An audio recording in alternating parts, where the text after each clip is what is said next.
এখানে অনেক শব্দের কারণে একটু ত্রুটি হচ্ছে, যার জন্য আমরা শুনতে একটু বিলম্ব হচ্ছে। আপনাকে জানিয়ে রাখি, আজকে এই কিন্তু জুম্মার নামাজ আদায় করা হয়েছে এবং এই জুম্মার নামাজ আদায় শেষে ইনকিলাব মঞ্চের যেই আহ্বায়ক ছিলেন শহীদ ওসমান হাদির জন্য বিশেষ দোয়া করা হয়েছে। আপনাকে যদি একটু ক্যামেরা চোখে দেখা, এখানেই কিছুক্ষণ আগে বিশেষ দোয়া করা হয়েছে এবং এখান থেকেই ইনকিলাব মঞ্চ এবং অন্যান্য যারা রয়েছে তাদেরকে এখানে শপথ বাক্য পাঠ করানো হয়েছে এবং তারা বলছেন যতক্ষণ না পর্যন্ত তাদের ভাই ওসমান হাদির খুনিকে আটক করা না হবে, তাদেরকে শাস্তি আওতায় না হবে, ততক্ষণ পর্যন্ত তাদের এই অবস্থান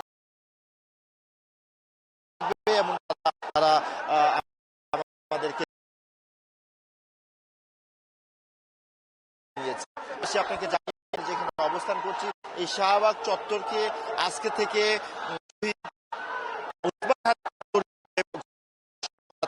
জানিয়েছে এখন প্রতিষ্ঠান এবং সকল এটা ওসমান হাদি চত্বর হিসেবে ব্যবহৃত হবে এমনটা তারা দাবি জানিয়েছে।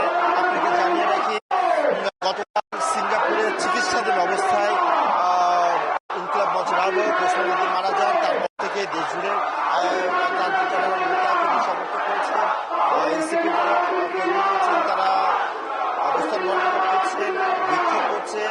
তারা এই যে ওসমান হাদির যে হত্যাকারী, সেই হত্যাকারীর মূলত তারা শাস্তি দাবি করছেন এবং যত দ্রুত সম্ভব তাদেরকে ভারত থেকে এনে তাদেরকে শাস্তির মুখোমুখি করার দাবি জানিয়েছেন। তো শাহবাগ থেকে এই ছিল আমার কাছে সবশেষ।